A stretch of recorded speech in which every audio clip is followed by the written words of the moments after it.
Is that correct? Okay. No later than.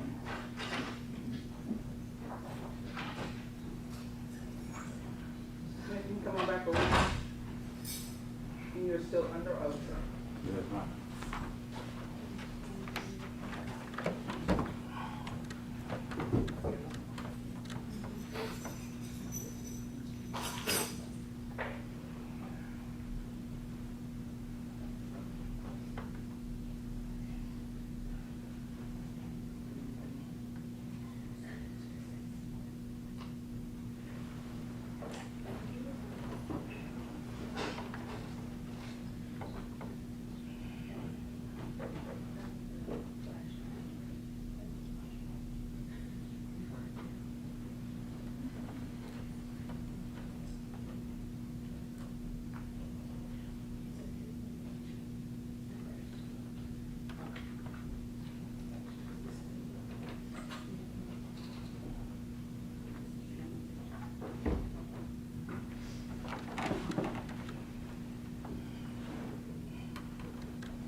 Ready, Your Honor?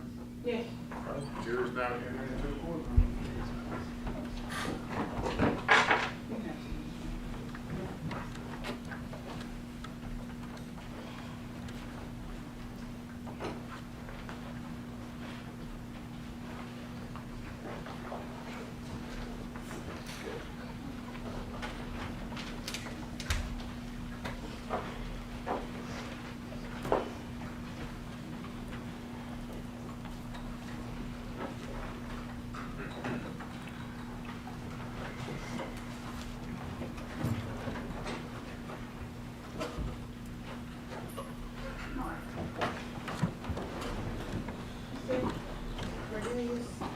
Where we ended up, you and Justin were leaving Haven Court Apartments or Tulane Apartments. Yes, ma'am. At some point as you were leaving, did you contact Mr. Govan? Yes, ma'am. Before we left the apartment, I actually contacted him about getting my phone out the car. That's when he told me to meet him where he get a car wash at. You also mentioned that Please turn cell phones off.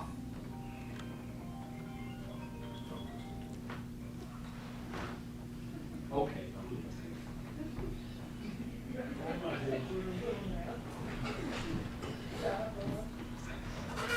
you also mentioned, I'm sorry, that you mentioned something about cleaning. About the glass there, at the window, had got shot, had shattered in the street by the house, by his house. But you all hadn't contacted him to let him know that you had had the hit, right? That you made the hit on call? No, we told him that was, when we talked to him at the apartment, you know what I'm saying, he knew that we had just handled the business on dog. He knew that? Yes, ma'am. Okay. And what did he say to that? He was like, he was saying about the glass, like, you know, we gotta get rid of the glass, get rid of the car, basically. Get rid of the car. We gotta burn the car up. That's what he told you then? Yes, ma'am. Okay. All right, so you leave out of the apartment complex. Yes, ma'am. You get in the car with Angela, as we saw on the video. Yes, ma'am. And from Tulane Apartments or Gospel Gardens or Haven Court, whatever the name of the apartments are now, you all head where? Oh, I stopped, got me a cigarette. Then I had headed to Pressure World to meet Mr. Govan. You made it to Pressure World. You're still in the car with Angela, is that correct? Yes, ma'am. You made it to Pressure World. And where is Pressure World? On Lamar. Okay. So you were at Pressure World on Lamar. How far is that from where Mr. Govan lives? Couple minutes, around the corner, ain't even far. You get there. Is he already there? Yeah, he was already up there. I jumped out the car, and me and him was having a one-on-one discussion. He was saying that he had heard that Dolph had shot one of us, cause I told him I was shot. He was like, I heard Dolph shot one of y'all, and y'all blood on the scene. He was like, did y'all have y'all face masks on? Like, yeah, we had our face masks on and stuff like that. And I got my phone from, cause I had to go take my dad to work or whatever. And me and Angela had splurred off after that and went to pick my dad up. He called me back again. I'm like, man. Oh, no, hold on, slow down. I know you got a lot you need to get out. My bad, my bad. We gonna have to slow it down. Yellow, like this, your My suit. bad, down. my bad. Slow it down. All right, so who was he that called Mr. you Govan. Mr. Govan. back? Okay, he called you back. Yeah, He called you back to press roll, or he called you back on the phone? Nah, he called me back on the phone and was telling me to slow up before I leave from my dad's house, cause he wanted to meet me over there or whatever. He was finna pull back up and ask me a question. Okay. At any point, did he mention paying you your money?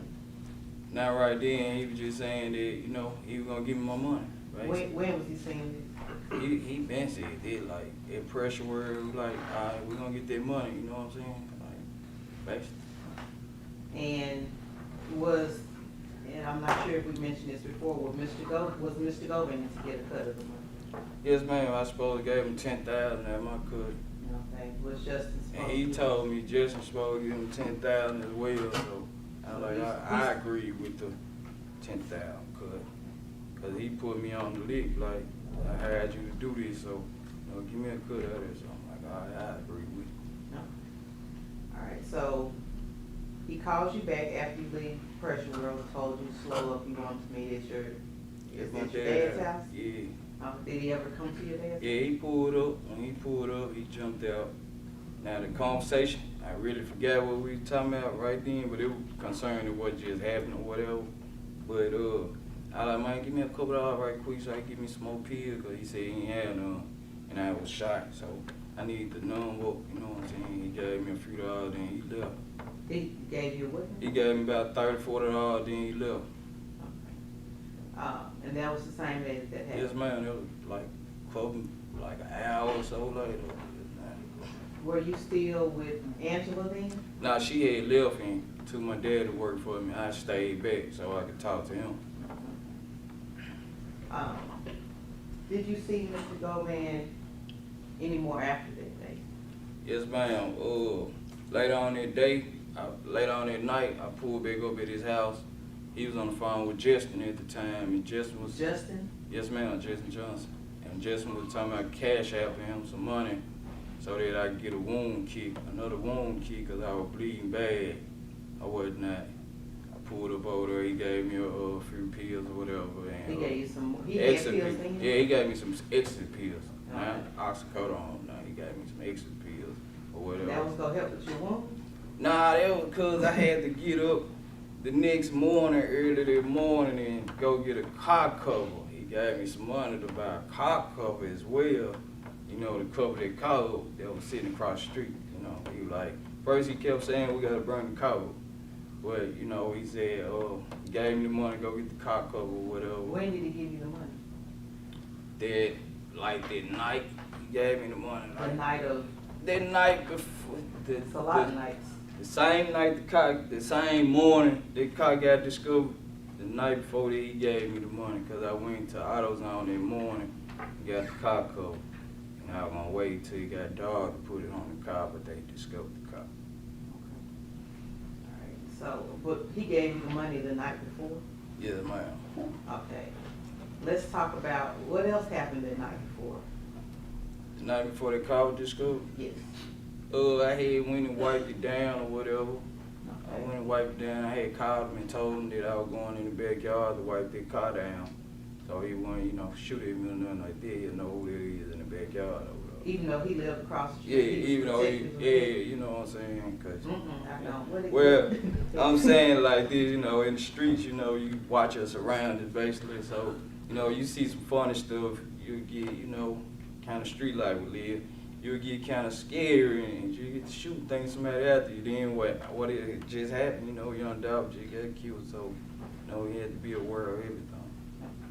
So, Did he give you the money when you went to wipe the car down? Nah, he didn't give me the day. Well, I probably got the dates mixed up or whatever, but the day that the car got discovered, the night before he gave me that money to get a car covered. Okay. When was it, if you can remember, when you said you went to wipe the car down? It was a couple days, like around that same time I got the car covered, if not the same day, you know. Okay. I wiped the car down trying to get the prints, make sure there wasn't no prints on All right, when you were wiping the car down, what were you wiping the car down with? it. Some like little cleaning supply stuff. I can't tell you exactly what I put on it, but I had a rag, had some stuff sprayed on the rag, and I just went and wiped it down. All right, now was this rag soaked? Like, Nah. dipped it in some products, or you just Nah, I sprayed just it? sprayed some stuff on it. I just sprayed some stuff on You it. remember what it was? Nah, I really don't. I can't tell you. And was it daytime or nighttime? It was nighttime. Okay, it was nighttime. I ain't do nothing in the daytime. It was nighttime. Could you fully see the car that night? It was in the back, like somebody had pushed it all the way in the backyard, like parked it all the way in the back. So When you all dropped it off, was it in the same place it was? nah, it was like in the front of the driveway. Okay. That's why he When was. you all dropped it off, it was in front of the driveway? Yes, ma'am. It was parked up close where you could see it. It could be spotted east, Okay. But when you went back, it was, pushed on to the back. do you recall if y'all had keys to the vehicle, or if Justin needed? Justin had the key to him. Mr. Govan kept asking like where the key was so we could move it and burn it up somewhere else. So it was nighttime, the car was pushed towards the back, and you were wiping it down. You were shot in your right shoulder? The right shoulder, yes, Is ma'am. that your dominant hand? Yes, ma'am. Okay, so did it present any problems wiping down things? Nah, it really, like, I did the best I could, you know, being shot and all. I did the best I could wiping it down. Now, you do know your prints were eventually found on the car. Yo, I ain't do a good job, so. Okay. All right, did you let Mr. Govan know that you had wiped the car down? Yeah, I called him when I was walking in the backyard to let him know that, you know, I was finna go back there and wipe that car down. And what did he say? He said, all right, bro. All right. So another night or another day or so, you were asked to get a car cover. Just fine. When did he provide you the money for the car cover? Like, the night before, I went and got it the next morning. Like, in between midnight hour. And how did he provide you with the money? For cash money? Cash? Yes, ma'am. Okay. He provided you with cash. Had you ever bought a car cover before? No. Did you know where to go get one at? Yeah, I knew where to go get a car cover from. Okay, and did you look it up or figure out which store? Nah, it was an AutoZone close by, so, you know, I know AutoZone sells them. Okay, they see, okay. So is that where you went? Yes, ma'am. You went to AutoZone, yeah, what color car cover was it? Now that part I can't tell you because it never made it out the box. It never made it out the box. Why didn't it make it out the box? Because they had discovered the car, and I was like, since they discovered the car, I'm gonna take this junk back and get the money back and just buy me some more pills. Did you, when the day that they discovered the car, did you speak with Mr. Govan then? Nope. You don't recall speaking with Mr. Govan? No. You would speak with Mr. Justin Johnson? Nope. I ain't speak to no one of them that day though. When they discovered the car, I ain't talk to nobody. And how did you know that they discovered the car? Facebook, the news and stuff like that. So, Well, that morning, like, before I went and got the car cover, I spoke to Mr. Govan, but, like, after they discovered the car, nope, I ain't talked to him, or just, the morning of, so what did you talk about the morning before they discovered the car? that car covered and stuff. You talked about Trying to it. get that car covered up and get rid of it, basically. Why did you need to speak with Mr. Govan about you going? He was the one saying that we need to get rid of that car. You know what I'm saying? Like, it was right there, and he was like, you know, he ain't want them talking to him about anything if they discover the car, because he gonna tell them to get with Willie Massey so he get back to his gambling. So the day the car was discovered, you did not speak with him any more afterwards? Not after the car was discovered. All right. Did you speak with him any more after that? Yes, ma'am. December the 8th, 2021. I was going to give me some pills, going one way, and he was coming up another way, and he looked through the rearview mirror, his windshield, I mean, and blew the horn. And I pulled over, he pulled over, and he got out the car. He was like, thank God.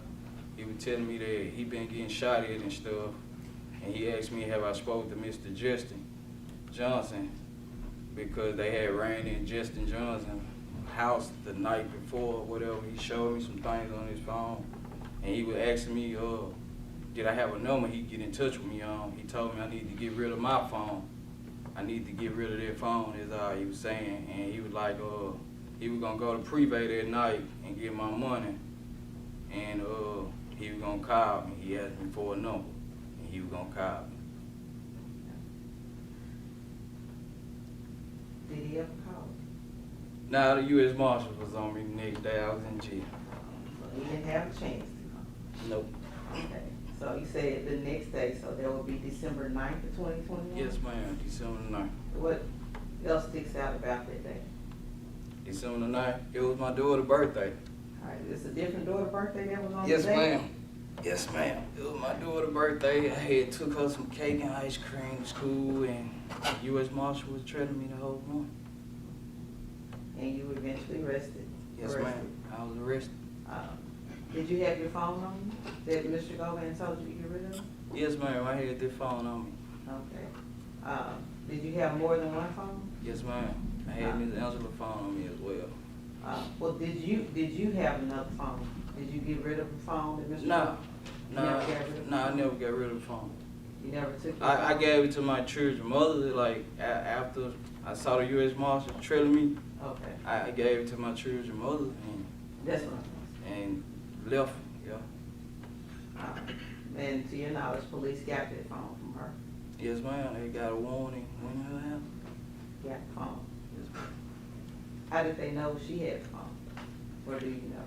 Well, I guess. I'm not gonna ask you to guess. I don't know. Okay. I don't know. They did a pin order. I don't know. Okay. But they did get the phone out of her. They did get the phone.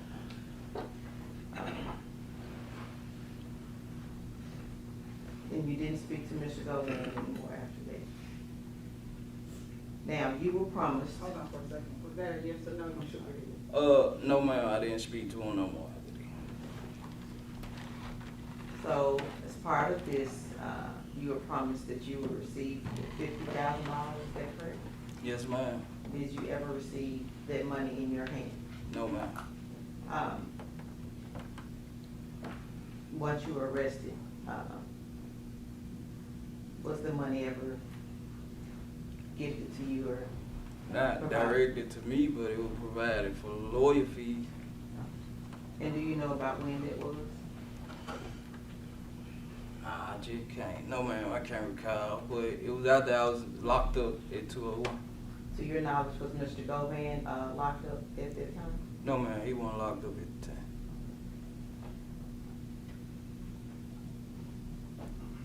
You were arrested December 9th. Yes, ma'am. You were charged with charges you're here for that you have now. Yes, ma'am.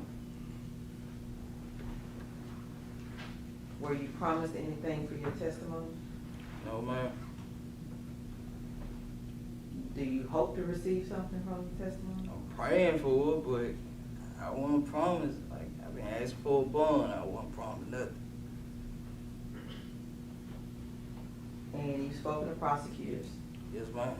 You've spoken to me a few times, right? About two, 3 times. Yeah.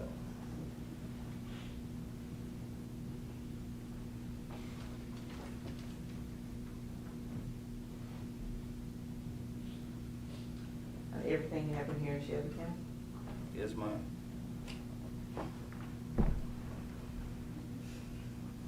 I'll pass the witness.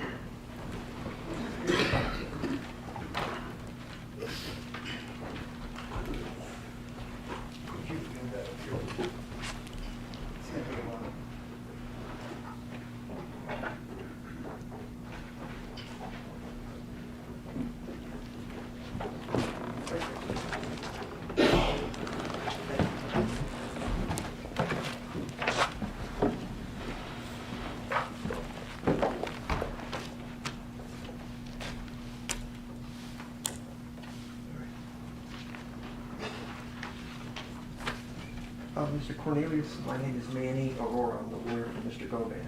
Yes, sir. Have we ever spoken before? Nah, I never spoke to you. Earlier today, about 10 o'clock, the jurors were excused for about an hour. Did you have to talk to your lawyer before you testified today?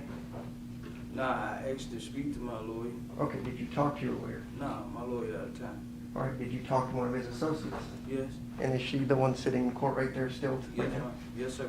All right, and during the course of that hour, did you talk to both the DAs one more time before you took the stand? This morning? Yes. Yes, sir. So in that hour break between 10 and 11, you talked to your lawyer about whatever, it's privileged, and then you talked to the DAs about your testimony. About my testimony, they would just ask me was I ready. Yeah. Okay. So let me get this straight. You're telling the truth here today, right? Yes, sir. All right, so why do we need to talk to your lawyer before you testify if you're telling the truth? Because when I came to court on the first, I didn't see my attorney, so I've been trying to talk to my attorney. Since I've been coming to court, I haven't saw my attorney one time, so I've been trying to talk to my attorney. All right, but your attorney's already negotiated a proffer settlement for you with regards to the government, right? No, he didn't. He didn't do that.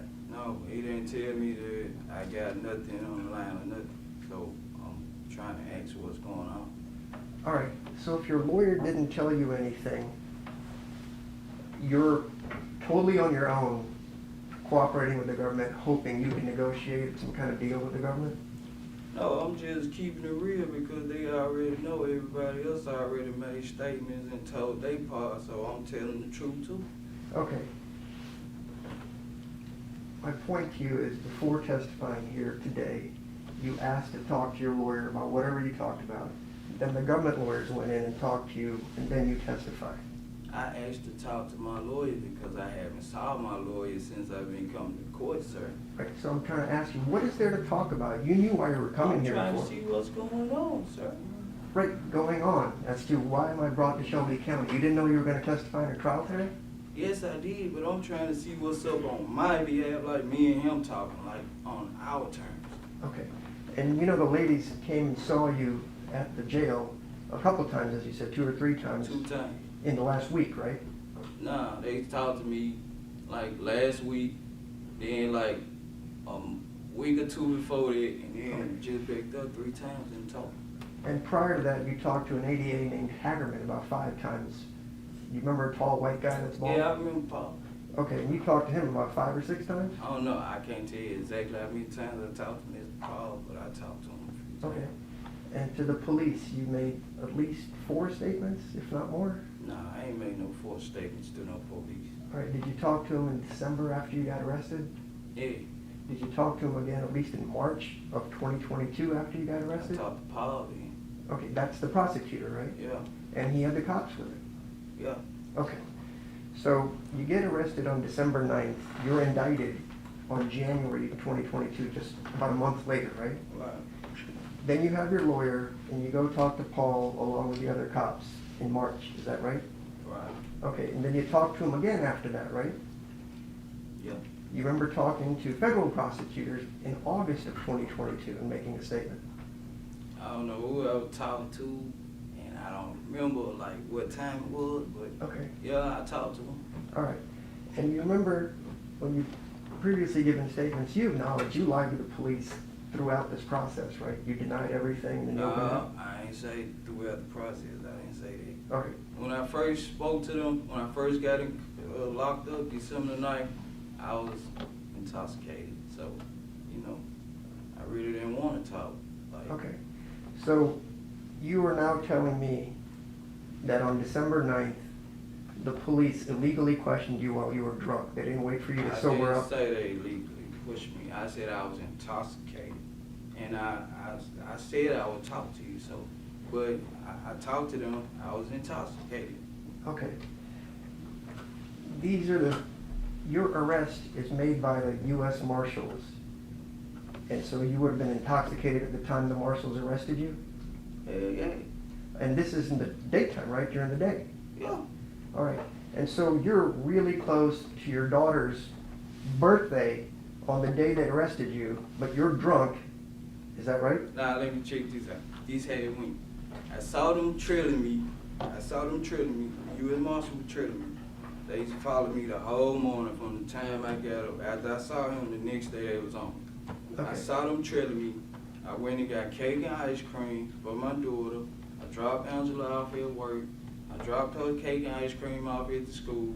Then I went to my children's mother's house and dropped the phone. Okay. When did you get intoxicated? Early that morning. Okay. So Like I you're, already had me some pills that night. From that night on, I already had pills and stuff. okay. Let's go back. The night before you got arrested, let's just presume you got arrested on December 9th, 2021. You started taking pills that night. Yeah, I went to sleep, but I had me some pills to wake up on. All right. Who did you get the pills from? Someone else. Okay. Got a name? You don't remember, do you? Nah, I don't want to put that name out there. Well, we're telling the truth now, remember? Yeah, but It's all they open. not on trial though. They not in this. They ain't got no part. They just sold the pills. So I don't want to put. I ain't finna put their names out there. So you got some pills the night before, and you stayed intoxicated through the whole day, or did you drink some the No, next morning? you don't drink on pills. You don't drink alcohol with oxycodone. I ain't say nothing about drinking. I said I pop pills. That's my choice of drug. Okay, when people say intoxicated, maybe I misunderstand. I was under the influence. I'm gonna say that then. All right. Did you take pills in the morning to stay under the influence? Yeah, I woke up and popped me some more pills. I was shot already too. You know, I was shot too. I understand. So you took the pills, but even though you're intoxicated with the pills, you know enough to go to the grocery store, to get cake, get balloons. Then in your intoxicated state, you go to your daughter's school. Apparently the teachers at the school don't mind you being intoxicated, so you drop off all the stuff for the party. Then you leave some more. You're not intoxicated enough to realize that the marshals have been following you all morning because you're sharp enough to figure that out. And then prior to them stopping you, you're smart enough to ditch the phone with your child's mother. That's what you're telling me under your intoxicated See, I've state. been taking them so long to where pills don't do me like they probably do you, and I could be aware as well. All right. And then after I saw the U.S. Marshals on me, I did go to a Family Dollar and get some Tylenol PMs and took some of them too. Okay. All right, so let's go back to the story for the day. You get up, you pop some pills, you go to the grocery store, you go to the school, then you see the marshals. Instead of being worried about the marshals following you, they just leave you alone. You go to the Family Dollar to go buy headache pills. They ain't just leave me alone. They were trailing me trying to see exactly where I was going, what I was doing. They were tracking me the whole time. From the time I got Why up. didn't they just stop you if they saw you? And you're clearly They were wanted. trying- Objection, Your Honor, cause for speculation. That's fine. They stopped you near your child's mother's house, right? No, they stopped me in Mississippi. I put them on a little. I left. I just put them on a little trail. They ain't put no lights on me till I got in Mississippi. Okay, so was it a high-speed chase or you just Nah, I kept don't going? know how speed chase. Cause as soon as they put South Haven police behind me, and South Haven police put their lights on me, I pulled over, and the marshal was right there. All right, so we've talked about intoxicated, so you were smart enough to say, I'm gonna get out of Memphis, have them chase me across state lines to Mississippi, then you remember specifically They South didn't Haven chase police me. got you. They didn't chase me. I just drove, and they were following me. They were trailing me the whole time. Okay. So I just went on to South Haven, Mississippi, and they followed me and put South Haven police behind me, a marked car. All right, so in your intoxicated state, you went in this Sunday drive essentially where you saw the marshals trailing you. Then you were smart enough to recognize South Haven police was also involved. Is Look, that right? this how I am. I'm from the street, so Yeah. you know, when you driving, you pay attention to all your mirrors. You know what I'm saying? So I pay attention to these cars following me. You know what I'm saying? And I knew that if they was some hitters, they would have pulled up on me and just shot the car. You know what I'm saying? So I went ahead and went on to Mississippi. When I was in my baby mama's apartment, matter of fact, they pulled up 5-seat car deep, number 10 in windows. So I knew that was police. What kind of cars were following you? It was Jeeps, all kind. You know how the marshals ride, you know. Well, You know. marshals usually have those big SUVs and Suburbans, but you're saying like a Jeep Wrangler? They had Jeeps, they had all kind of cars. Okay, They was in unmarked cars, tinted out. all right. So I'm gonna try to go this slowly. If there's anything you don't understand, just ask me to repeat myself, okay? Yes, sir.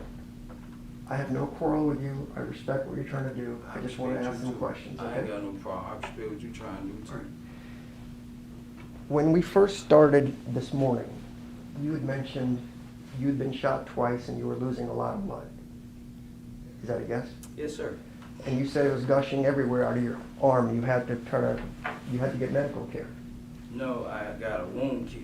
I never went to the hospital. Understood. But you used the word a lot of blood. There's blood everywhere. Is that fair? Yes, that's what I said. Okay.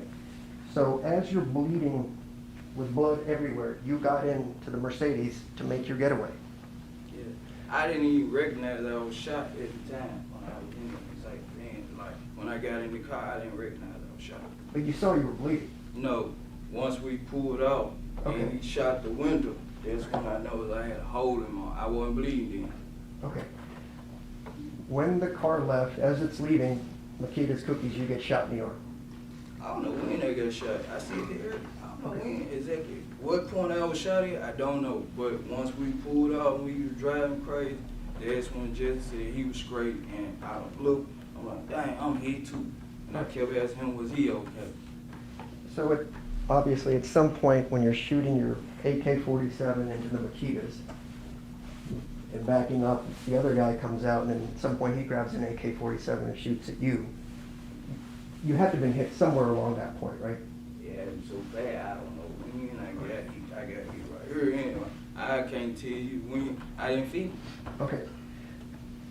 Can we agree that after you got shot twice in this part of your leg, which is a heavy bleeding part, I was straight right here. you were straight, so that shot didn't bother you? And the bullet went in me right here and was in my back. Okay, because when you were walking, you didn't look like you were limping into the apartment, so that's what I was asking you. Did you get shot in the Yeah, leg too? straight right there. Straight right there. It's just a scrape. Yeah. All right, the one that lodged in your body, that blood is just gushing, right? You've got an open wound in your throat. Russian, but you know, cause I've been shot before, so I know not to panic. As long as I don't bleed out of my mouth, I ain't gonna panic. Right. So I know how to control Okay. them. Mr. Cornelius, I'm not trying to ask you difficult questions. Were you bleeding heavily from the gunshot wound in your arm? Yeah, you gonna bleed heavy. You gonna bleed. That's all I'm asking. Yes, sir. And as you're bleeding, you're sitting in the car going to Bradley's seat where you dropped off the car. Yes? Yes, sir. Okay, so there would be blood in the car. I mean, you're bleeding heavily. Nah, I'm sitting up. I'm sitting up actually, man. And I got on a pullover sweater, you know, and I'm not panicking, so the blood I'm not panicking. Cause I'm making sure Mr. Johnson okay as well, cause he said he was hit. But it come to find out he was straight. But if you're bleeding heavily, but there's no blood, is that what you're telling me? Your Honor, I'm gonna object. He's asked the answered this about 5-6 times. I just want a simple answer to a simple question. And he's answered it to the best of his ability. He's answered it a couple of times. Was there blood in the car once you got out? Nah, I wasn't looking to check. I wasn't trying to see whether no blood. I'm moving fast, trying to, you know what I'm saying? Okay, all right, we'll go with that.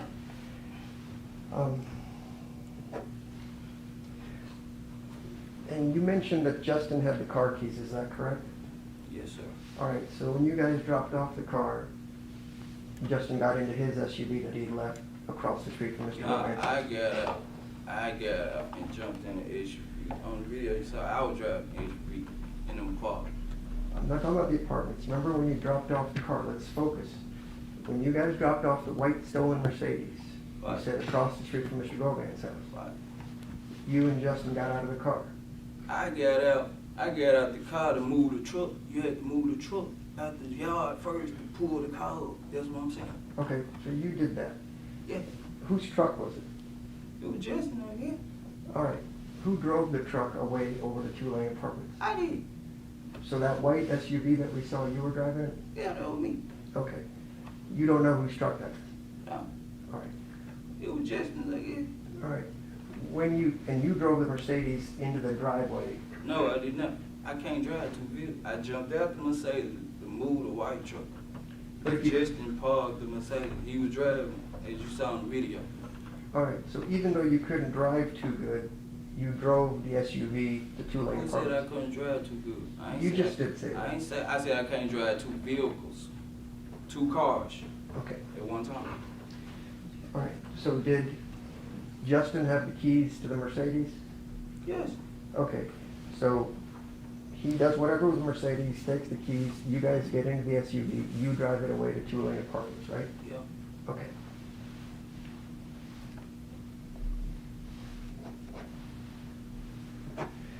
I want to get into the AutoZone. I know you don't remember, but the car was found on the morning of December 20th, 2021, which is about 3 days after the shooting, okay? December the 20th. I'm sorry, November the 20th, 2021. We'll work with that, right? You're now saying that the night before, which would be around midnight, I think you said, of the 19th, Mr. Govan gave you some money for car cover? Yes, sir. All right, and you said around midnight or so he did that, right? Yeah, in between that time, Okay, many hours. all right. You mentioned at one point that he paid you with Cash App, and then at one point you mentioned he I ain't paid you say with nothing cash. about cash. So these jurors didn't hear the word Cash App come out of your mouth at I all? said he paid me with cash. Okay. He gave me cash to go get the car covered. Did he ever pay you any dollars with Cash App? No. Okay. So he gave you cash. Did you go get the car cover? I went and got it, but I didn't go inside the store myself. Okay. So now let's go back. So you're telling me when this happened, on the night of the 19th, you were with your girlfriend, Yeah. Angela? Yeah. Okay, so you didn't mention that when they were asking you the question. So let me get What this you straight. mean?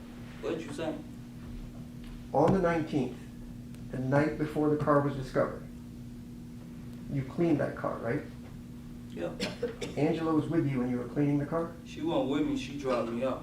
All right, where did she go? I told her buzz a loop, buzz a block, right around. So I Okay. called and told her to come back. All right. She wasn't with me. So you said you called Mr. Govan to tell him that you were going to clean the car so he wouldn't shoot you, right? Yeah. So did he come out to visit with you? No, he ain't come out. Then how did he give you the money that night to go get a car cover? I went back over there. I ain't say it might have been that same day now. I said it might have been the next day, but I went over there, get some pills. Or it might have been later on, because I went over there to get some pills or whatever, to stay up, some extra pills, once again. Right, And but he you understand, gave me the money to get the car covered. you understand, we're running a little bit out of time because you told us under oath that he paid you on the 19th of December of 2021 in the evening hours around midnight. Then I said it might have not been that day. It might have been the next day. You know, it might have been like I probably had the days mixed up. Like the day before, I probably went and wiped the car. Then on the 19th, he gave me the money for the car cover. Well, see, there's a little problem with that. The What's car the was problem? found on the 20th that morning. Okay. So if you wiped the car down the night before it was found, that would be the 19th. You'd agree with me, right? Exactly. And if he also paid you at the same time, that would be the 19th, right? Yeah. Okay, so if you But the got... time, like the time of what time, like exactly what time this took place, what I can't remember that. But it was all at night. Yeah, like midnight, early morning. Okay. And you went to the AutoZone to buy that night, and you just... Nah, I ain't go that night. I went that morning to get that car cover, because I wasn't finna put it up. The AutoZone ain't no 24-hour AutoZone where we at, no way. Okay. What time did you go to the AutoZone? Soon as they open up, early in the morning. So like 7 in the morning.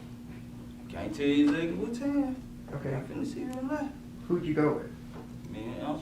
All right, so now you've got Angela involved in covering up the murder, like hiding evidence, right? She's helping you get this? No, I ain't ever involved with doing nothing. She wasn't hiding nothing. She wasn't doing it. Nope, not finna lie like that. All right, so when she picked you up at two-lane apartments, what happened to your clothes? What happened to my clothes? Yeah, the bloody clothes. We had changed out at 2-line apartments. Where'd you get the clothes? We got them 2 line apartments. Like from who? Whoever they was, I don't know they good. So they just had something to fit your size to wear those Yeah, clothes? you see, when we went in and we came out, you see, before Angela pulled up, we had on different clothes when we came out. Okay. You see that on the video. So you remember that part, right? Yeah. Okay. You went to the AutoZone. You ever been to an AutoZone yourself before? Yeah, I had cars. Security cameras everywhere, right? At the AutoZone? I don't know about all that. All right. Would it be out of the ordinary? You've gone auto part shopping before. You just said you've been there before, right? Right. All right. Do most businesses that you frequent have surveillance cameras? Of course. All right. So your car, what car was it that went to the AutoZone that morning? The SUV that picked me up. So Angela's car. Yes, sir. So if I was to call AutoZone to get surveillance, I could easily see the car coming and going. Yes, sir. All right, and if I went inside, I could easily be seen on the surveillance cameras because, you know, they have it for shoplifting and all that. Angela would be front and center, right? I ain't gonna say front and center, but I told her to go get the car code. All right. And Go so, get a car code, universal car code. all right, and so if it's around 7 in the morning, she used cash to buy it. You get a receipt even if you use cash, right? Right. Okay.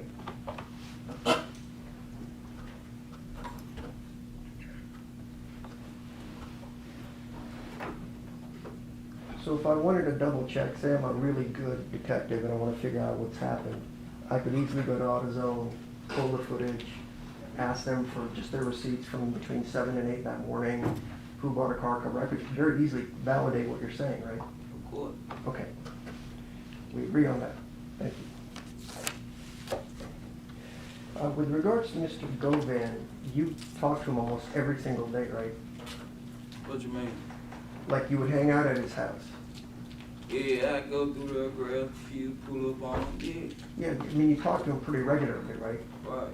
So if you say, hey, he called me or he did this, you could have communicated with him for any reason. You have to take your word for what it is that you guys talked about, right? When you talking about? Well, I mean, you're a little vague on the date, so I'm just asking you, if you met him that summer, I'm a little big on the date. a little fuzzy on the date. Oh, yeah. I've been locked up almost 4 years.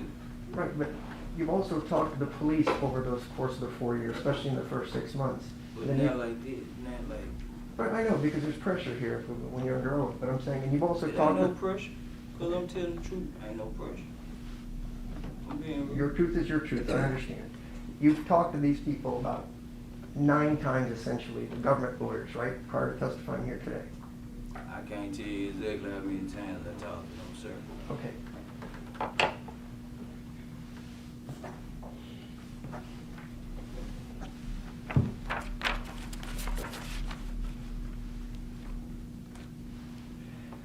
You mentioned during your testimony that you actually never communicated with Jook, is that right? No, I never communicated. Well, I did, to be honest with you. I forget I had, like, after they found the car or whatever, and, man, I wasn't talking to Justin or him. So I had inboxed him on one. Well, I forgot what it was, and I'm like, man, I'm going home, boy, man. I need to holler at you, go. I'm trying to get my money. You know what I'm saying? So who were you communicating with? I was inboxing Juke, like, man, this Govan, little homeboy. Like, really, I ain't want to say this who Govan hired, you know what I'm saying, to handle the bid. I'm like, this Govan homeboy, I need to get up with you, because I'm trying to get my bread. All right, so when you said inbox, is that an email? I forgot what I had. Hit the man up on. I forgot what it was. Okay. And the reason I ask is you didn't want to give up anything or do anything, but earlier, when you first met Jook, you said Mr. Govan introduced you as Little C, the guy that done the shooting of Wu. So we already knew you were a shooter. So why would we need all the cloak and dagger if you're trying to reach out to Jook? Nah, because, look, this had went, man. After the shooting or whatever, after they discovered the car or whatever, Justin had got with me and was like, man, look, man, Juke saying that he'll get with us on his own terms or whatever, and don't trust Govan or nothing like that right now. You know what I'm saying? He was like, So in my eyes, there was so many crosses. You know what I'm saying? Like Justin had ran out with the cake or whatever, and I couldn't trust him. I couldn't trust nobody. You know what I'm saying? So I was like, man, I'm gonna take initiative on my own, and he juke up on these little I forgot it was Instagram or something. You know what I'm saying? And I was like, man, this Govan homeboy. You know what I'm saying? Like, Sure. get up with you.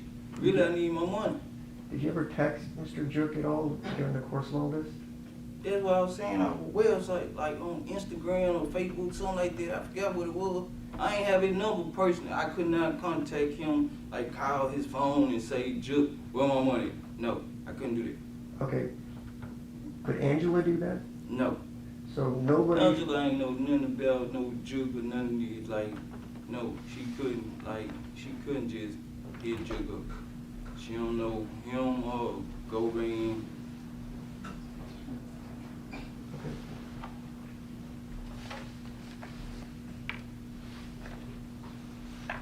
Can I just have 1 second, Your Honor?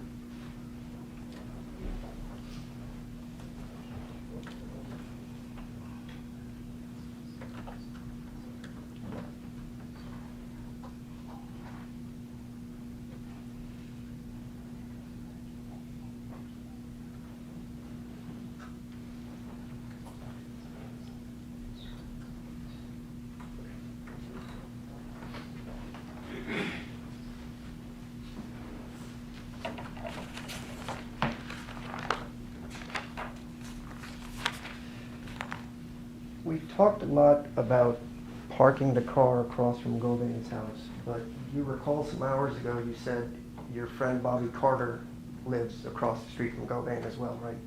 He stayed like across up the street, like close towards the corner with his mom. All right. And they called each other brothers. Him Okay. and Govan. So your testimony to me now is when you told him whatever about Bobby Carter, that he didn't remember how they will. Now you're saying Bobby Carter lives up the street. He stayed across the street, but houses down from where they caught was. How many houses? I can't remember, about 3-4 houses, close to what that is? Bradley? Nah, close. Bradley is the street they stay on. Close towards what's the Crossway Street? I'm not from Memphis, I don't know. It's been a long time. I ain't been out there. I can't tell you. Right. The reason I ask is you also mentioned you just lived a couple minutes from Mr. Govan's house, right? Yeah. Okay. So you live a couple minutes from Mr. Govan's house. Bobby lives across the street, some 3 houses down. And you and Bobby did the first shooting of Wu when you guys had a shootout with Mr. Wu. Is that correct? Yeah, me, Barbara, Justin, and we got Mr. Govan gave me his gun. Okay. His gun. So now Govan gave you the gun. I understand that. Was Treon Ingram also there for that shooting? I don't know none of them folks. I don't know none of them. How many people were there all together at the first shooting of Wu? At the shooting or At the shooting. the house at Mr. Govan house? Okay, let's try this again. You went with Bobby Carter and you said Justin was already there. We all met up at Mr. Govan house. And me and Barbara jumped in one vehicle, and Justin and another guy was in another vehicle. All right. So when they asked you before, now there's a 4th guy that was going to do the shooting with you guys, right? It's you, Justin, Bobby, and a 4th person you don't know. Okay.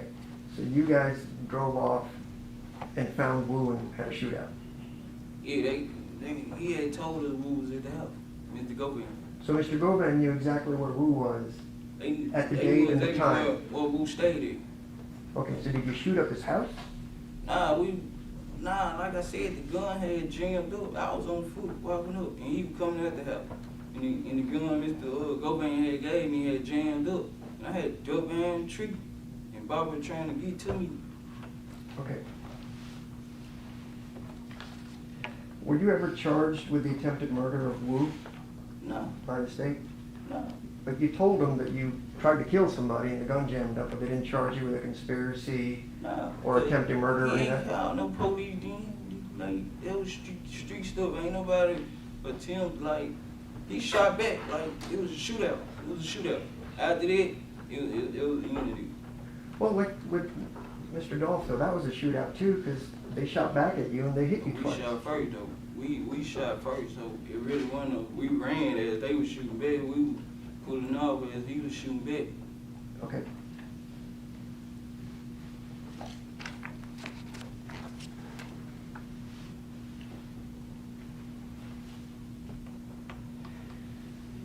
In your statement to the police in March of 2022 and Mr. Hagerman, do you remember telling them that two masked men met you prior to your arrest and gave you $50,000 in cash inside a brown paper bag? No, I ain't tell them nothing like that. All right. Did you tell them about? Okay, you didn't tell them. Got it. At some point, money showed up for your lawyer after you got arrested. Is that right? Yeah. All right. And then you were talking to the police, and they asked you what did the money mean, and you said it was understood that you were on Jook's team. Is that correct? No, I ain't say nothing like that. You sure? Because I got it on video, so I'm just going to Yeah, ask you Jook again. team? Yeah, they said, is it understood what you were going to be doing that they paid for your lawyer? Nah, I wanted my money. The hit already been done. You're in prison, and $38,000 or $50,000 or whatever just shows up to pay your lawyer. Is that correct? Yeah, the money came. All right, and that came from Mr. Jook's I don't know CMG. who it came from. So it just magically appeared. I don't know who it came from. Like I said, I couldn't call nobody. I don't know who it came from. Do you remember talking to the police on August 10th of 2022? Probably did. What was he? Well, I'm going to show you what was said, and we're going to go through it.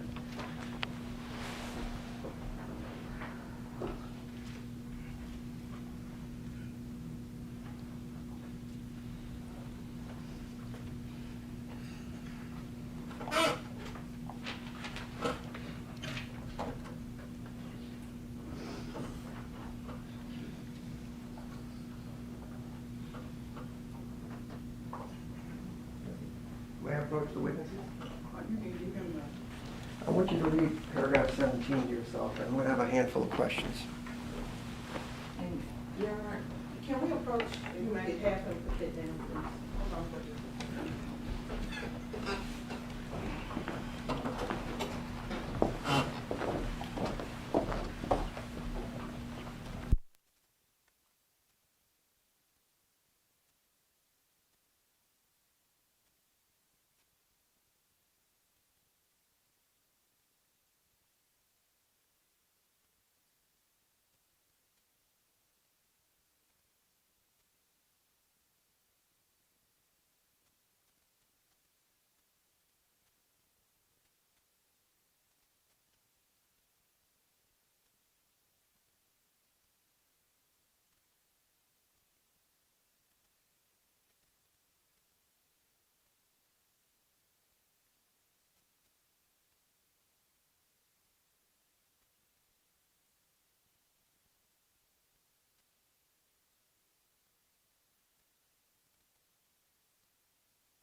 We're going to have a bunch of questions.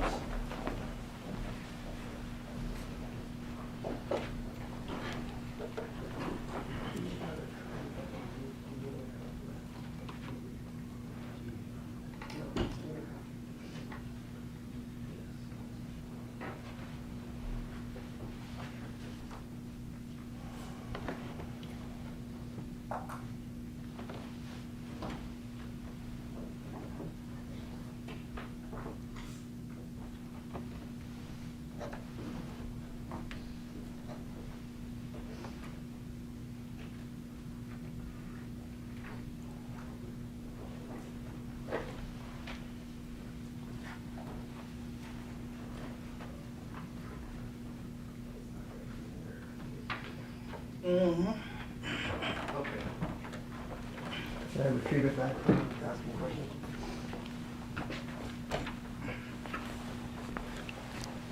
You remember talking to agents back in August of 2022. We've established that, right? All right.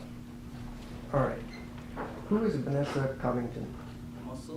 All right. And you stated to the police on August 10th of 2022 that you had Vanessa Covington, I guess her married name is Holmes, try to reach out to a lawyer for you, right? Correct. All right. And then she told you that we don't have any money, right? Correct. Her husband contacted a lawyer named Taurus Bailey, is that right? Correct. And that you told her that you needed to get word to Mims through Arthur Horn, attorney for Anthony Mims, correct? Correct.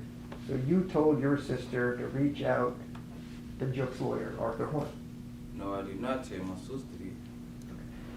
I told the lawyer did. Okay, so you told your lawyer, reach out to Jook's lawyer, Arthur Horn. To get him money. Okay, But he didn't represent me. all right. And so the lawyer did get some money from Arthur Horn. Yeah. And Arthur Horn is Jook's lawyer, right? Yeah. Okay. And then at some point, Mr. Bailey advised you that payments have been made. Yeah. And it was supposed to be $50,000, right? Supposed to be. And there's no trail of it, it was just cash, is what he told you. You got paid cash. Yeah. Because Mr. Horn didn't want this coming back to him, so he just paid out cash to Mr. Bailey. I don't know how I got paid. I don't know. Yeah, he got paid though. All right. When he got there. And then Mr. Bailey backed out of your case shortly thereafter, and another lawyer came on your case, right? The baby wasn't able to represent me because the judge went down. Okay. At the time, the judge at the time. So he's been paid in full, either be it 50,000, 30, whatever it is, he's been paid. And then he gets you another lawyer, right? Right. And the same 38,000 in cash shows up for that lawyer, right? Right. All right. And you guys talked about that cash, and in fact, your lawyer, during this interview with the police in August, said, whoa, whoa, whoa, whoa, whoa, this money's all documented and all that stuff, right? Your lawyer talked for a while trying to explain where this money came from, right? I can't remember. I recall. Yeah, I think so. Okay. Yeah. And then one of the detectives also jumped up and said, now that they paid for your lawyer, it was understood that you were with them, or words to that extent. What you mean? With what? If I pay for your lawyer, wouldn't I expect you to help me out and keep your mouth shut? No, not necessarily, because if you bring me a part of this, and then you know what I'm saying, like you make your statement to the police, and you hire me to do this and make a statement and turn me in, then you know, right, wrong. I might as well go with the same person that hired me and made a statement on me. I might as well just keep it real and tell the truth. This is who hired me, right? It's Hernandez Govan. This is who brought me in. Okay. When you tried, they asked you again. I don't know Juke and them like that. I don't know Juke. Okay. So I'm not with them. When they gave you the money, They didn't give me the money. I was locked up. when they gave the lawyer the money, you think Mr. Govan came up with $50,000 in cash to pay the lawyer? Objection, Your Honor, calls for speculation. All right, we've already answered this. You said you know it came from Memphis, the lawyer told you. I got it. So let's move from that to, was Mr. Juke ever interviewed by the police in this case? I don't know. You read the discovery in your case, did you not? Nah, I ain't read all that. I ain't had a whole 1,000-some pages. All right. So in here, when you said, I've looked at the discovery after your March interview, and that's I saw how... my part. I saw my part. My part was short. Okay. Your part was short, even though you're the one with the AK-47 committing a murder, telling them about AutoZone, telling them about I went here, I went there. Let's go back. All right. You talked about pressure wool. You know pressure wool, right? Yeah. You know what it looks like. You've been there before. Yeah. Sometimes people sell drugs there. I don't know, but I don't know what go on in prison word like that. I can't say all that. All right. I can't say all that. You said you've been to pressure. What did you go to pressure wool for? I went up there with him to get it, Mr. Govan to get his car washed before. And then I went the day of the shooting and I met Mr. Govan up there. All right. So is it your testimony now, after I just asked you, you've been there before and you know what it looks like? You've only been there twice. Is that your I testimony? can't tell you how many times I've been to get a car washed, sir. Okay. You live in the same neighborhood as Mr. Govan, just a couple minutes away. Yes, sir. The pressure roll is just a couple minutes away from both you guys. Yes, sir. And you know what it looks like. Yes, sir. And you've been there. Yes, sir. Have you been there without Mr. Govan? No, sir. Okay, so is it fair to say then you're saying you've only been there twice in your life? I can't tell you because I've probably been there 2-3 times with him. I don't know. I just can't tell you, sir. Okay, so it was, I went there to get my car, he got his car Objection, Your washed. Honor, ask the answer. Why don't they, well, I'm sorry, Your Honor, I apologize. saying? You went there one time with Mr. Govan so he could wash his car. Get it caught what? Okay. And the next time you mentioned it was to pick up your phone. If you want to say that, yes, sir. I went back to pick my phone up from him at the car wash. He told me to meet him where he get it car wash at, because I already knew. So, you know, I went there and met him. And then there may have been other times you went to the car wash with Mr. No, Govan. I'm not saying all that, sir. Okay. I'm not saying that. When you go to pressure wall, you do notice there's cameras all around the building and there's only one way in and I out. don't notice all that, but it might be. Okay. So if I'm a good detective and you say I went to pressure wall, certainly they would have gone to pressure wall, seen the cameras and asked for the surveillance footage, right? To I back don't up know what what they you did, sir. I can't do their job for. I don't know. I can't tell them. I don't know what they did, sir. All right.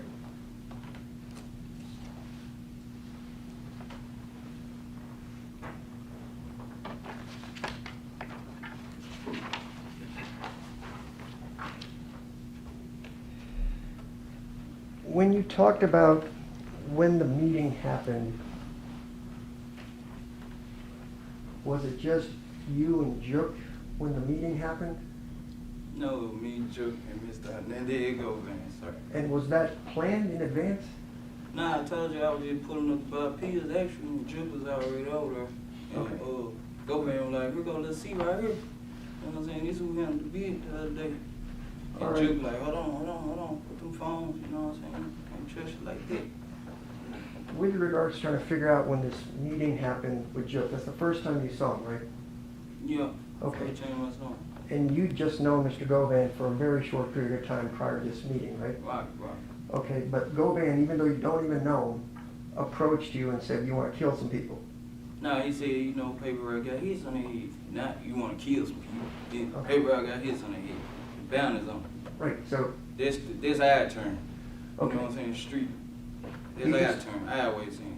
so is he doing a public service announcement saying, hey, there's a Nah, bounty on these nah. people, or is he You don't telling do you to stuff do it? like that. You don't do stuff like that. You know what I'm saying? You first you gotta figure a person out. So that's basically what he was doing, figuring me out. He saw I was buying pills for him. So I probably need a little money because I get pills on credit or whatever for him. You know what I'm saying? And he saw me and Bobby tight, so he figured me out and was like, you know, you wanna make some money? Okay. And so this is a murder Mr. Govan couldn't do himself to make $100,000. He needed you to do it and maybe get $10,000 out of it. I don't know what he could have did himself, but I don't know. I can't tell you all this, sir. He probably, well, he had a whole bunch of young guys around him, you know what I'm saying? So I guess he wanted to just send us on out, you know. So now he had a whole bunch of guys that he was talking to this about. Nah, I'm saying he had young guys around him, you know, we'll come around, so, you know. So is everybody supposed to be told, go out and kill people and make some I money? don't know, sir. I don't know about all that. I'm not finna sit here and lie, sir. Okay, but now you're telling me that he had other young people out here and everybody knew that there was a price on I Dolph. didn't say everybody. I don't know who all knew, sir, but I know me, Bobby, Justin, and the other guy. I don't know who all knew because I'm not with their little crew. So what they talked about when I wasn't around, I don't know, sir. You know what I'm saying? I was Bobby's partner. I wasn't his partner really, but you know, once me and Bobby, he saw me and Bobby was, then he, you know, started, you know, trying to play a bundle. All right. So a gentleman that you've just recently met decides he's going to trust you enough to tell you that there's a price on people's head. And just like that, you trust some guy living in Orange Mound to be able to come through with the money based on his representation. Nah, it wasn't even representation. It's just, you know, when you hungry for some money, you would get out there and get your hand dirty, you know what I'm saying? And then, like I said, I had already saw Jude, like after he told us and we went on one mission and Bobby clarified that, you know, his brother good for it, and Jude was over there when I met and Jude clarified that our money was gonna be good. It's go time. Right, but remember, We done been to the club together and everything. I get it, but And let's, Jude was at the club too. right, I understand Joe told you the money was good, but the problem with that statement is you'd already shot at Mr. Wu, you said close to a month or so before meeting Nah, with I Joe. didn't say no month or so before meeting no Joe. I didn't say that. It was a couple days later. When I Okay. pulled up and got them pills, it probably was the next day or 2-3 days later. I can't remember the timeline, but it wasn't no couple months So when you said 2 weeks, maybe a month, Nah, that was incorrect. I didn't say that, sir. I Alright. didn't say that. It was like probably the next day I pulled up over there by the pill from next day or two. I don't know exactly when. And he was like, here go little seat right here. This who put that work in, who shot it, whoop. All right, so if all this is already known and understood, why would Mr. Jook need you to take your phones out and then walk you through how much everybody's worth? You already knew all that. If you want to be honest with you, I can be honest with you. Because they were saying that Mr. Govan was like one straight or nothing like that, was like an informant and stuff like that. And, you know, they were saying that he was police, so Okay. that's why all the phones got to go outside, you know, when you talk around. So let me back this up. You were told at the meeting that Mr. Govan could be police. Nah, Bobby been told me that. So Bobby told you. And then the streets talk, you know, people in the neighborhoods were saying that, you know, he had got him popped and he had got him sent to jail and he was Right. setting them up and stuff like that. So let's maybe go back to scratch. You just met this guy for a short period of time over the summer. Bobby's already told you he's a snitch, maybe works for the feds. But you can't tell me nothing about nobody like that. If he ain't did no wrong to me, he ain't did no police stuff to me, he ain't police me, so I don't just take the streets say that about anybody, you know what I'm saying? They Your probably friend- saying it about me right now. Your friend Bobby Carter told you that. Your friend. An associate. Okay. I don't have friends, I have associates. All right. Your associate told you that this man that you just met is a federal snitch. You can't trust him, right? Yeah, but people say that about anybody, man, you know what I'm saying? So, no, you ain't did no police stuff to me, like, I ain't got no bad to say about you, you know what I'm saying? All right. You cool, you did. So- You know, streets talk like that all the time, associates or whatever. Cause he probably seen how me and him would get, and he ain't like that, so he come with this, man, you know, he's police, you know what I'm saying? So, I don't listen to what people say. All right. So let me just ask. It's just like proving guilty and to prove innocent, you know what I'm saying? Yeah, that's the problem we're having. So let me ask you Innocent some and to questions. prove guilty, however you get. All right. So before you meet Mr. Govan, according to you, whenever that was, Bobby Carter's already giving you rumors. Your associate that he's a snitch. You can't trust him. Nah, not before, after me and him start, you know what I'm saying, hanging out and stuff, you know what I'm saying, that was Bobby. All right. So now you're saying Bobby told you he was a snitch after you guys started hanging out? After he saw how our relationship was, this when he was like, you know what I'm saying, can't trust him, you know, that's why I feel back. He was like, that's why he want to take me pause in. Ain't none of this or nothing like that, you know what I'm saying? So your associate Bobby Carter that introduced you to Mr. Govan fell back because he didn't trust Mr. Govan. Yeah, because me and Bobby had a problem too, though, so that's why I really didn't believe you, because he had put my tie on flag and stuff, so I really just ain't believe everything people were saying, you know what I'm saying? All right, so now you and your associate Bobby Carter had problems as well, I so you had didn't feel, believe it. yeah, so I was like really more around him than Bobby. I had feel bad for Bobby because we had little different problems and stuff too, you know. So the same guy you went shooting with, you guys had a disagreement, so you weren't friends anymore. yeah. So the car where it's parked, even though Bobby lives just a couple of doors down, we're gonna keep saying it's across from Govan's house. It was actually in front of an abandoned house, right? One or two down from Govan. What? The car, when you guys dropped off the Mercedes. It was right across the street at the abandoned house from his house. Okay, which is 2 doors down, but on the same street from Bobby Carter's house. Yeah, it's on the same side as Bobby, you know what I'm saying? Right. On the same side as Bobby, but right across the street from Mr. Govan house. Did Bobby ever tell you, call you and say, why is there a fancy Mercedes sitting in front of my house with a busted window? I wasn't talking to Bobby at the time. Bobby texted me and said, you niggas ain't gonna fuck with me. It's actually in my phone, so Okay. Bobby the one, I don't know. When you talked to the police regarding the meeting, you said the meeting took place around the time Braylon Murray was murdered. You remember that? Who? Braylon Murray. Who were they? Could I show him on the exhibit, please? I want you to look at the highlighted portion of paragraph 9 of the debrief for the defense.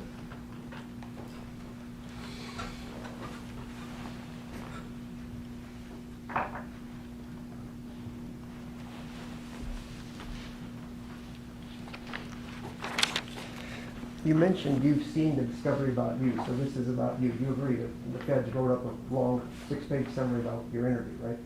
I ain't had that much in school. Okay, so your lawyer, over the Ain't get last all the money 3 in years, school. has never shown you your own statement to the police. No, ain't get out on discovery.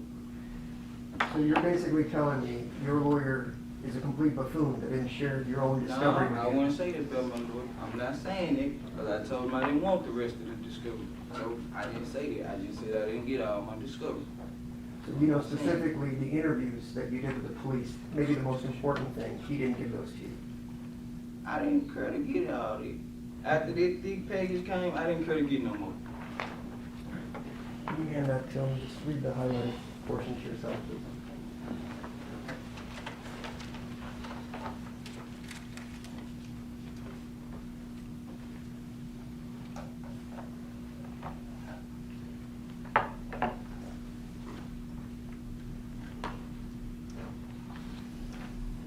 I don't know who that is. What's the nickname? I don't know, that's what the police said you wrote. You told them, CD, that was you at the time, that's the phrase, the initials they were using for you, said the August 13, 2021, his meeting was around there, around the same time Braylon Murray was murdered, right? I don't know who that is. Okay. Tell me, how many people have you shot over your life, your career? My career is not a career, for one, but I went to jail in 2011 for aggravated assault charge, and that's it. Okay, but I'm just asking you, how many people have you shot? We've got Wu down, who else? I haven't shot Wu. I shot at Wu. It's a difference. All right, tell these nice people in the jury box, how many people have you shot at? One. How many people have I shot at? Yeah, Wu, and I shot a guy in 2011, and dog, is it? Alright. I'm not a criminal just doing stuff like that. okay. Can I retrieve that, deputy?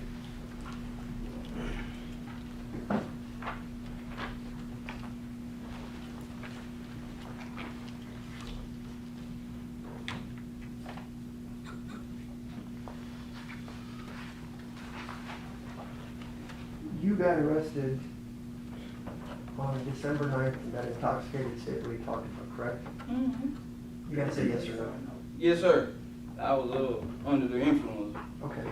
The police still interviewed you on the 9th, is that correct? Because I said I talked to him because I figured long as I don't incriminate myself, they'll let me go. Okay. And then do you remember your girlfriend, Angela Arnold, talking to the police on December 14th? I remember. I wasn't there. I was locked up, but I remember. All right. Do you remember calling from the jail on December 12th before she gave her statement to talk to her? Yeah. All right. Do you remember asking for an alibi from Angela so you wouldn't be mixed up in this thing? Alibi? What you mean? That you didn't do it?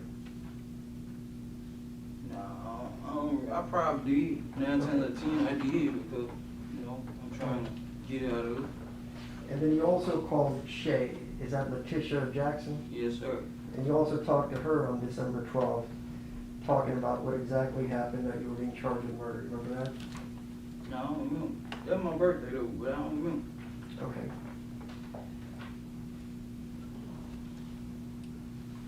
Do you remember being told that Angela went and talked to the police on the 14th of Yeah, December? I remember. All right. After that call, do you remember calling Uncle Ron and asking him, find out what Angela said to the police? Yeah, I remember. Okay. And aside from Uncle Ron, you also called your brother Quez to find out what Angela said to the police on the 14th, right? I probably did. All right. And then aside from Uncle Ron and your brother Quez, you also called Shay about it, right, to contact Angela? Probably did.